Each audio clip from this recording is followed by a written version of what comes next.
আমরা জনজাতি মোর্চার উদ্যোগে এখানে শান্তিপাড়ায় এই সেবা স্বচ্ছ ভারত যে কর্মসূচি আমাদের সেন্ট্রাল থেকে নেওয়া হয়েছে তারই অঙ্গ হিসাবে এখানে আজকের স্বচ্ছ ভারত অভিযান। আপনারা সবাই জানেন যে মাননীয় প্রধানমন্ত্রীজির জন্মদিন 17ই সেপ্টেম্বর থেকে সেটা শুরু হয়েছে এবং আমাদের জাতির জনক মহাত্মা গান্ধীর 2 অক্টোবর সেই দিন পর্যন্ত এই সেবা পাক্ষিক যে আমাদের কার্যক্রম সেটা চলবে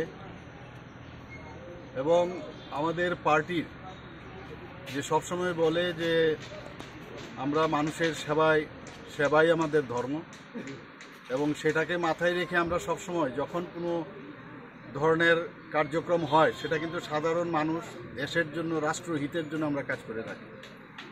আর আজকে শান্তিপাড়াতে এই উদ্যোগ এখানে নেওয়া হয়েছে। এখানে আমাদের মাঝে উপস্থিত আছেন আমাদের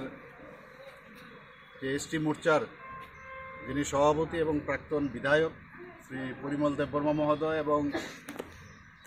অ্যাকচুয়ালি উনার উদ্যোগে এবং এই জনজাতি মোর্চার উদ্যোগে আজকের এই যে স্বচ্ছ ভারত অভিযান আমাদের মাঝে উপস্থিত আছেন আমাদের ত্রিপুরা প্রদেশ বিজেপির সম্মানিত জেনারেল সেক্রেটারি, আমাদের মণ্ডল সভাপতি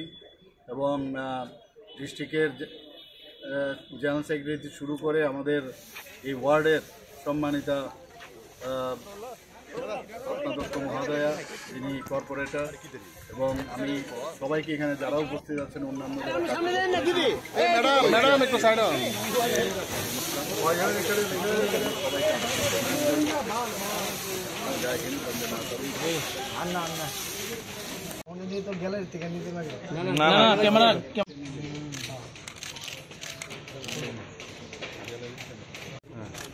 অভিজিৎ একটা মোবাইল